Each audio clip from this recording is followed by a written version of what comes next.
Paralelo recebeu informações de que a BBC Brasil pretende publicar uma reportagem sobre canais de YouTube que influenciam politicamente pessoas no Brasil.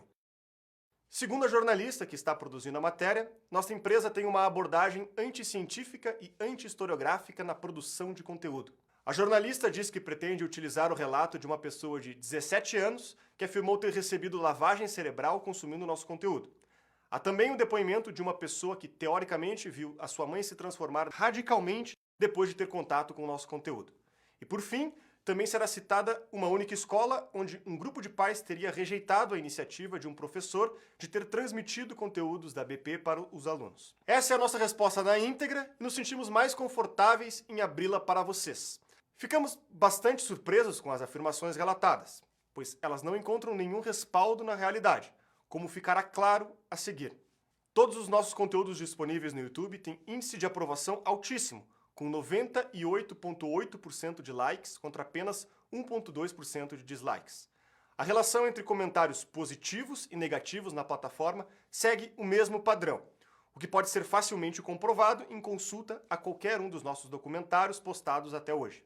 Ou seja, pensar uma opinião aparentemente negativa, como o caso citado do entrevistado que alegou ter sofrido uma suposta lavagem cerebral, é obviamente fazer um recorte negativo deliberado de uma situação que não condiz com a realidade.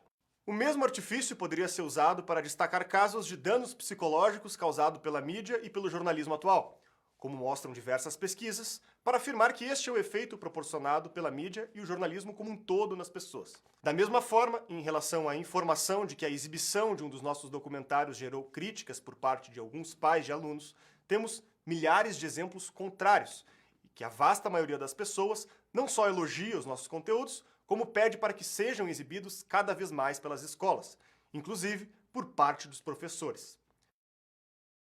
Diariamente recebemos dezenas de depoimentos sobre como o Brasil Paralelo foi importante para os estudos e a evolução pessoal de nossos espectadores. Esta é a realidade da opinião amplamente majoritária de quem consome os nossos materiais, o que nos parece que será propositalmente omitido pela reportagem. Sobre as críticas feitas por alguns historiadores, informamos que o nosso conteúdo é desenvolvido por historiadores de reconhecida excelência e que qualquer debate nesse sentido deve ser feito através de fontes. Para a série Brasil, a Última Cruzada, por exemplo, foram mais de 52 entrevistados, sendo deles mais de 15 historiadores de renome nacional, além de quase 10 jornalistas de divulgação científica e também sociólogos, filósofos e escritores. Contamos com uma equipe de mais de 10 pessoas que passou mais de 2 anos produzindo a série. Todas as frases contidas nos episódios da série são paráfrases de historiadores tradicionais da história brasileira, a saber, Pedro Calmon, Oliveira Lima, Oliveira Viana, Capistrano de Abreu, Gilberto Freire, José Murilo de Carvalho, Marco Antônio Villa, entre outros. Temos entrevistados premiados, doutores, autoridades internacionais, fundadores de projetos com impacto global e afins. Alberto Vasconcelos da Costa e Silva, diplomata, poeta, ensaísta, memorialista e historiador brasileiro, membro da Academia Brasileira de Letras, atual orador do Instituto Histórico e Geográfico Brasileiro. Foi distinguido com o Prêmio Camões de 2014. Antônio Paim, filósofo e historiador brasileiro, autor do História das Ideias Filosóficas no Brasil, de 84, além de vários estudos complementares, é um expoente nos escritos sobre a história da filosofia no Brasil e do pensamento liberal brasileiro, em sua vertente filosófica. Dom Bertrand, bisneto da princesa Isabel, Dom Duarte, herdeiro do trono monárquico de Portugal, Fernando Hamed, doutor em História pela USP, historiador da FEFELESH, Jorge Caldeira, historiador, doutor em Ciência Política, mestre em Sociologia e bacharel em Ciências Sociais pela Faculdade de Filosofia, Letras e Ciências Humanas da Universidade de São Paulo, a FEFELESH da USP. É um dos historiadores vivos mais famosos do Brasil. Luiz Felipe de Orleans e Bragança, tataraneto do imperador do Brasil e cientista político pela Universidade de Stanford. Rafael Nogueira, presidente da Biblioteca Nacional. Sérgio Pachá, ex-lexicógrafo-chefe da Academia Brasileira de Letras.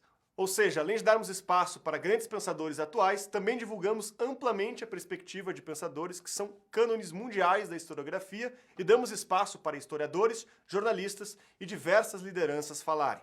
Talvez, justamente por isso, o conteúdo da Brasil Paralelo sobre história é o mais visto na história do Brasil. Para dar um exemplo do nosso esforço, vale citar a experiência que tivemos quando fomos na sede da antiga Polícia Secreta da União Soviética no leste europeu, a STB. A presidente da instituição nos disse que éramos a primeira empresa de mídia brasileira a procurá-los em décadas, desde a reabertura da biblioteca como museu. Nenhuma universidade também jamais os procurou. Sobre a origem de nossos recursos, como já expomos inúmeras vezes, reafirmamos que a Brasil Paralelo nunca recebeu qualquer valor de dinheiro público e que também não conta com investidores privados. Praticamente 100% de todo o faturamento até hoje é advindo da venda de nossas assinaturas. Oferecemos diversos tipos de assinatura para uma base de clientes extremamente pulverizada. Somos uma empresa séria que emprega 140 funcionários e preza pela satisfação de seus clientes. Por fim, gostaríamos de reiterar que as informações sobre a reportagem já reveladas são suficientes para concluir que a matéria será feita de forma totalmente enviesada e com a falácia lógica anticientífica. Um exemplo da falácia retórica utilizada pela jornalista é o seguinte: Carlos não presta, Carlos é homem, logo, nenhum homem presta. A própria jornalista certamente já conhece essa falácia, pois escreveu uma matéria chamada "Por que dizer tomei cloroquina e por isso me curei", como faz Bolsonaro, é uma falácia e não prova nada, onde explora com muita persuasão por que essa falácia não pode ser utilizada como comprovação de nada. Nos impressiona que a jornalista tenha esquecido tão rápido, em apenas um mês, as premissas do que divulga. Fica explícito o objetivo político da reportagem, que tem premissas claramente anticientíficas e anti-historiográficas. Ademais, é possível constatar que a jornalista, em sua conta do Twitter, em vez de se reservar a noticiar, tem diversas publicações de militância política, e parece estar buscando fazer o mesmo com esta matéria. Fosse uma jornalista séria, as alegações se dariam baseadas em fatos concretos e não em adjetivos abertos. Se algum historiador tem objeção ao nosso trabalho, será muito bem-vindo ao diálogo. A historiografia é uma disciplina aberta ao debate e em constante dialética, mas é preciso demonstrar qual afirmação está sendo contestada, com que fonte e por quê. Dito isto, dizer que somos anti-historiográficos ou anti-científicos é uma grande fake news, sem espaço para subjetividade ou opinião. O nosso conteúdo não faz parte de nenhum grupo político, de nenhum partido ou de uma ideologia. Ele é cuidadosamente produzido com total comprometimento na busca da verdade, para ser entregue a todos os brasileiros. Nesse sentido, nossa equipe está pronta para desmistificar e expor todos os pontos de desinformação que constarem na reportagem, com checagem de fatos minuciosa.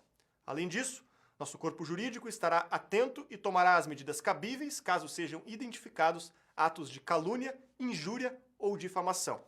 Essa é a nossa resposta na íntegra e nos sentimos mais confortáveis em abri-la para vocês. Lembrando que nesta segunda-feira, às 8 horas, vai ao ar a nova Brasil Paralelo. Contamos com vocês e até breve.